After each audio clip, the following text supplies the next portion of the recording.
Hey, I'd like to welcome you to another episode of Mission Matters. My name is Adam Torres, and I'm happy to announce that I have on Joe Fannin on the line today. So let me just tell you, we've been working on this book project now for, geez, Joe, I don't know how long it was, 6 months, a year. I lose track, but man, I'm so happy and proud now that we've come to the point to where we can talk about the book.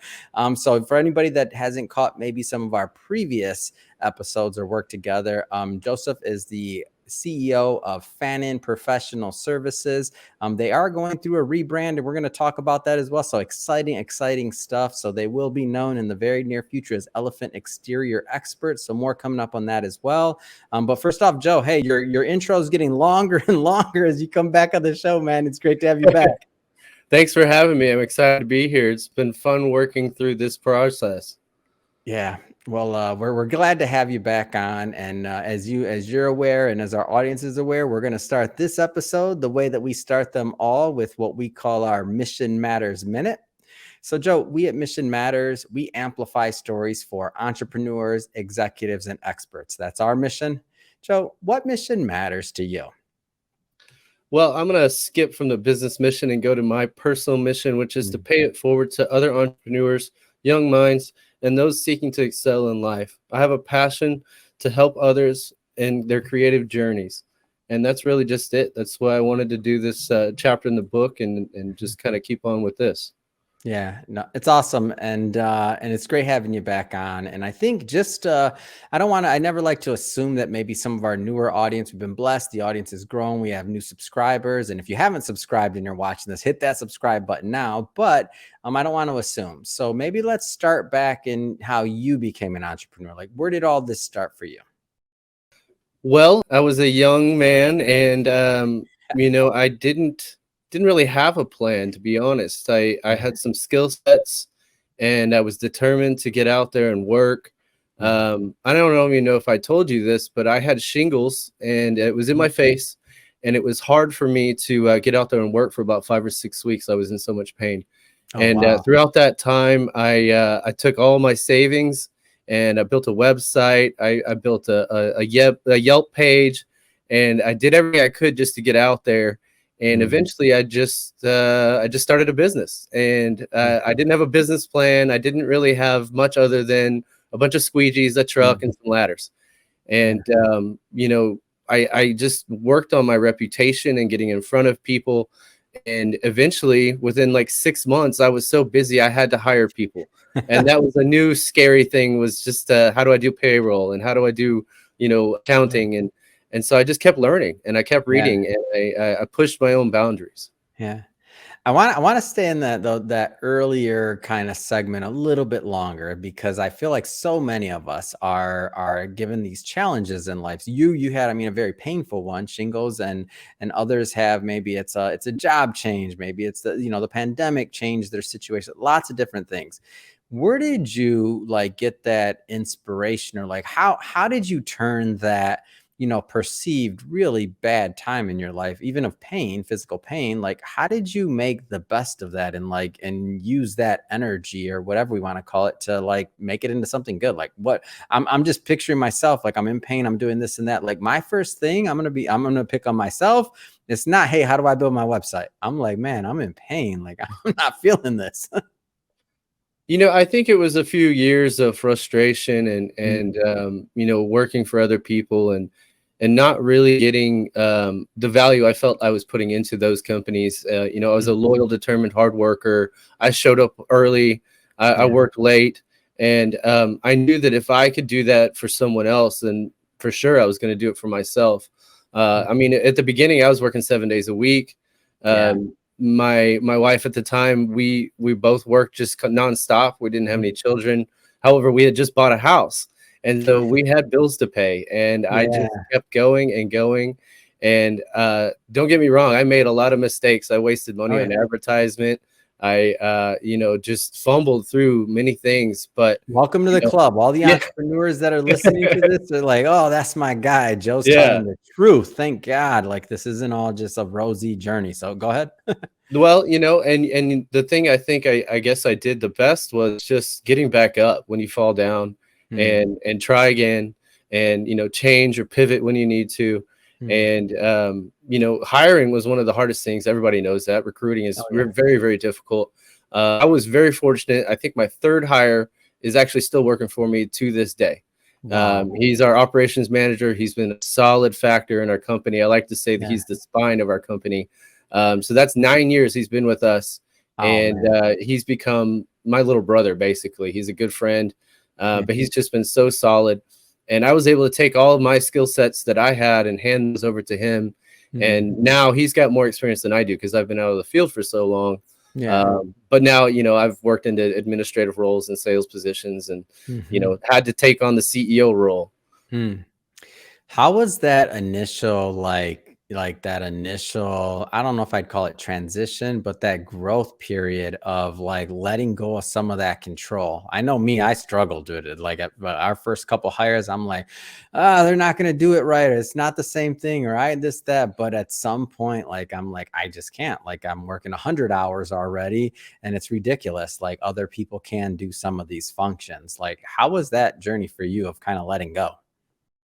I would say I was a little fortunate. I was distracted. My daughter was born, Oh, and I wanted to be at home more. And so secret to entrepreneurship. Want to let go, have a daughter. Okay, yeah, got it. no, Thank you. not necessarily, but I'm just that playing. that was that was the pivotal moment that it forced me into being able to let go. But I definitely was on the phone trying to call, hey, are you doing Yeah, it this way? And I wanted to micromanage. I definitely, my OCD was coming out. yeah, But I was fortunate to have a good, solid guy that could take lead. And yeah, actually, at that time, we had just hired another person, and he worked for maybe 2 weeks and then mm, just didn't show up.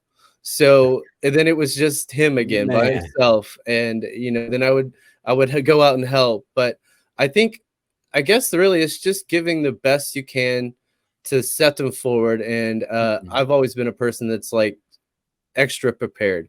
We always had the mhm, tools we needed, always mm, had the resources, and I never would just falter to getting by with cutting corners or anything. I yeah. never liked to do that. We built our name on quality and professionalism, and we're still doing that to this day and will forever.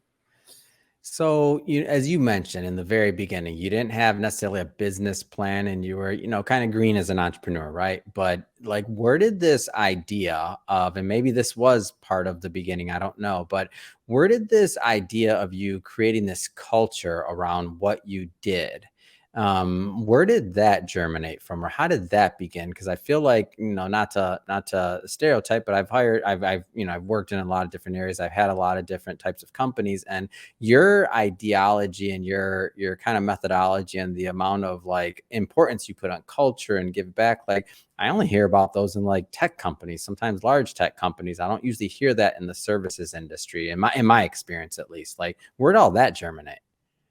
I think it's culminated over the years through, networking and going to events and meeting other people, and I Mm, take a little nugget idea from here yeah. and there.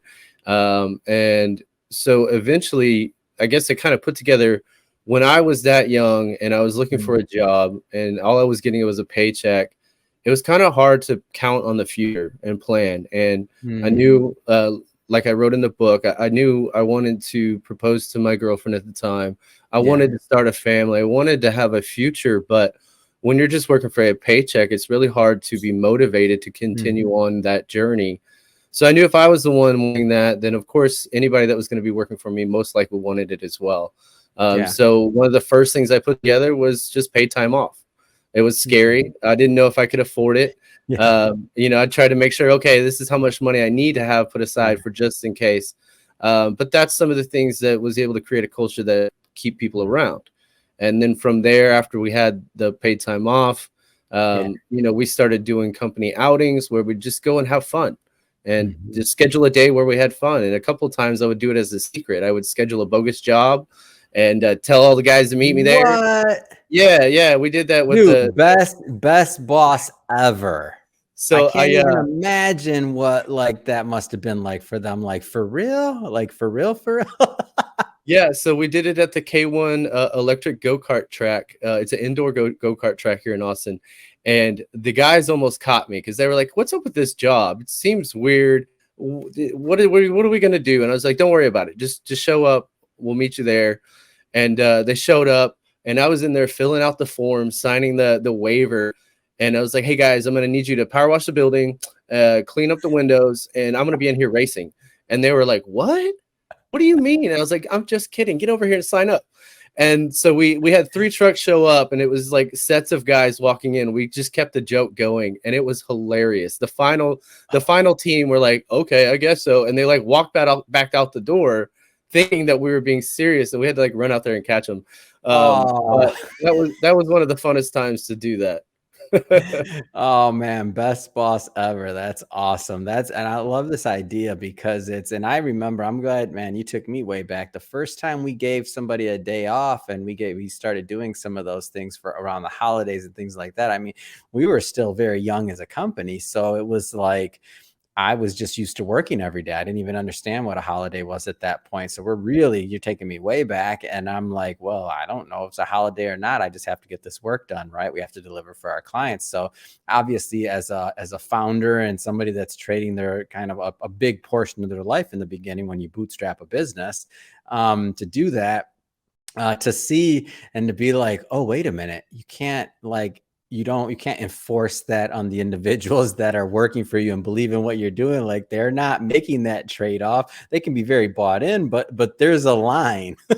So Yeah. when you bring that up, I'm like, oh yeah, that is a thing. Any of the other founders out there that are listening to this, they're going to be probably remember the first time they implemented that, assuming they're not a funded startup and all the other things. But if you bootstrapped it and you grinded and you did, built brick by brick, like, you get what you just said. Yeah. But another thing that I took from another company that I thought was at first it just hit me hard because I didn't realize this, but a lot of people don't have a birthday. Like, they have a birthday, but nobody celebrates them.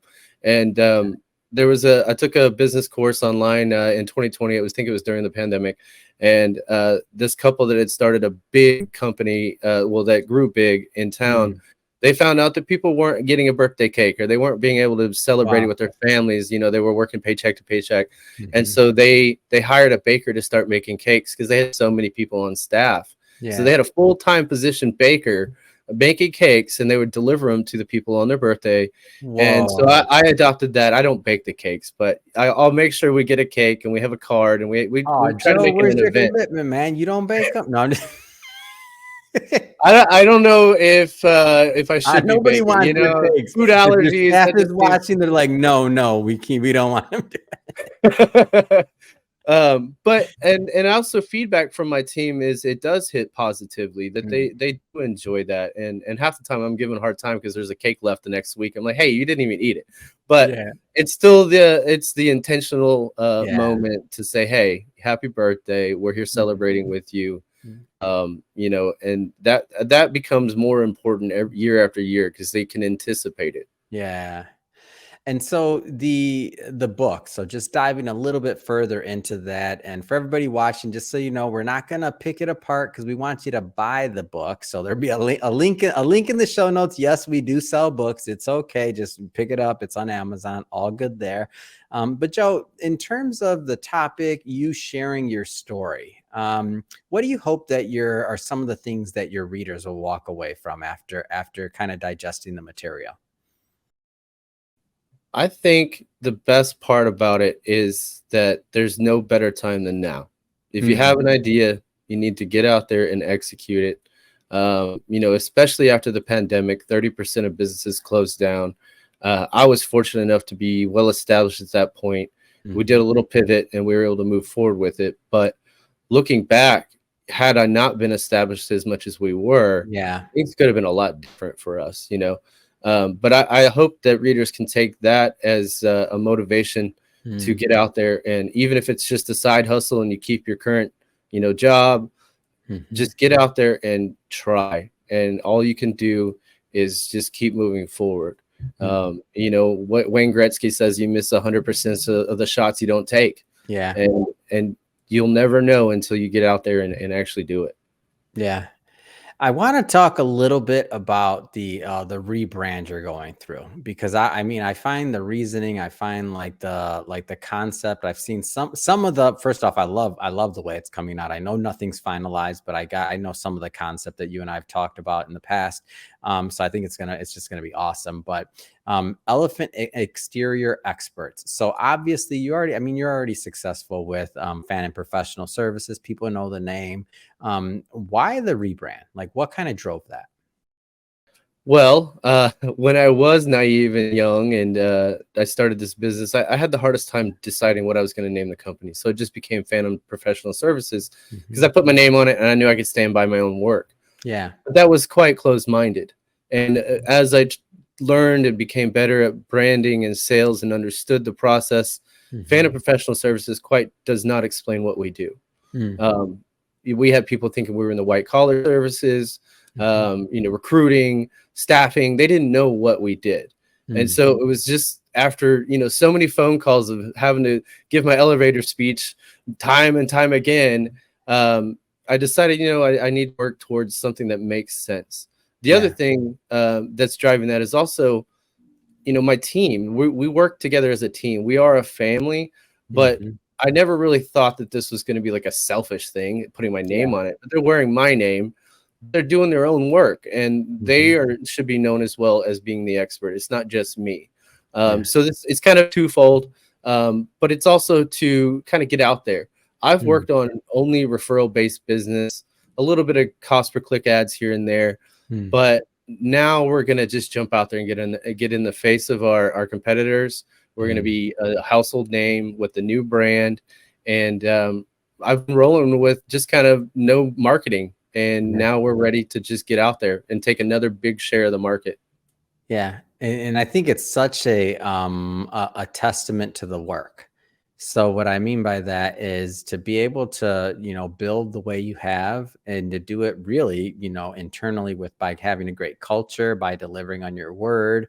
Obviously you have to do great work or else you wouldn't be growing, especially you're not looking at the, sometimes rotary door of clients, right? Like that, and that some businesses with, great marketing may do.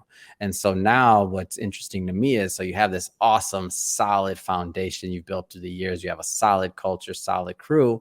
And now you add this next piece to it. Whoo, man, I'm excited, Joe. I'm gonna be like, come on, Joe, make some time for me over here, man. I want you on the show. You're like, ah. Yeah.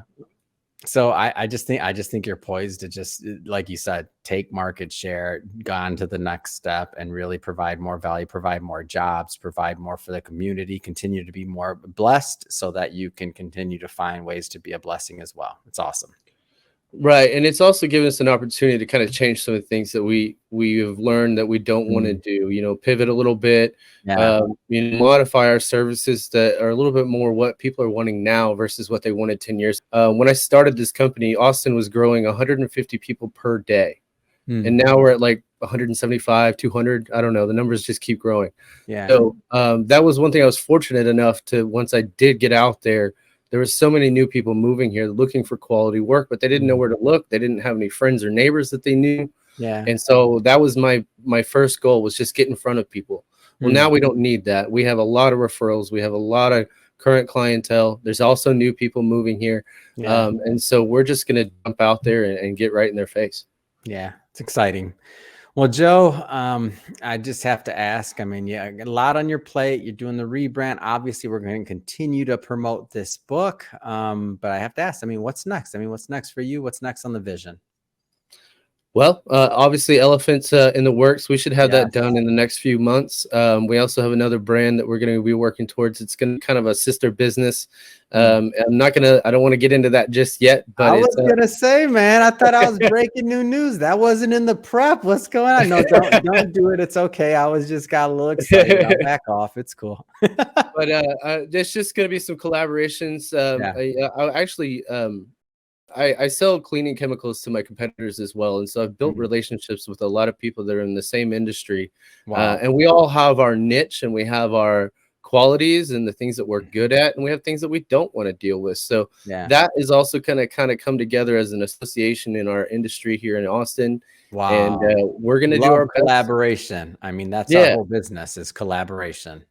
And so there's, you know, there's probably a handful of guys that I've known for the past few years that we're handing work to each other. And so I want to Yeah. bring this together. I want it to be more congruent. And, you know, that's just part of it. I really enjoy helping people. I'm Mhm. fortunate enough to have started this company. I'm comfortable. I enjoy helping. And so this is just another way that I can help others. Fantastic. Well, Joe, I mean, obviously I wish you all the best, and I'm excited to continue to be on this journey with you and to continue to get your message out and your values out. But that being said, if somebody wants to follow up and connect and they want to learn more about Fannin Professional Services, or maybe in the future, when depending on when they're watching this, it might be Elephant Exterior Experts by then. But how do people connect with you and your team? Well, our current website is fanninprofessional.com. You can always give me a call, 512-786-1211. I usually answer. If I don't, I've got an answering service. They pick it up and they'll get me the message. Yeah. I've kind of fallen off on social media just due to our referral base. I don't really do a lot of marketing, but you know, we do have an Instagram and Facebook out there. You can find us by looking for Fannin Professional Services. Awesome. And we'll put all that information in the show notes so that you can the audience can just click on the links and head right on over. And speaking of the audience, if this is your first time with Mission Matters, and if you haven't hit that subscribe button, yeah, hit that subscribe button. We have many more mission-based individuals coming up on the line, and we don't want you to miss a thing. The whole Mission Matters platform is based on bringing business owners, entrepreneurs, and executives, having them share their story. You know, what motivates them, what gets them fired up to go out into the world and to make a difference. If that sounds like something interesting to you, hit that subscribe button. Joe, really, it has been a pleasure as always having you back on. I'm pumped to continue to promote this book with you and wishing you all the best with the rebrand. I'm sure it's going to go awesome. I'm excited. I appreciate you having us on.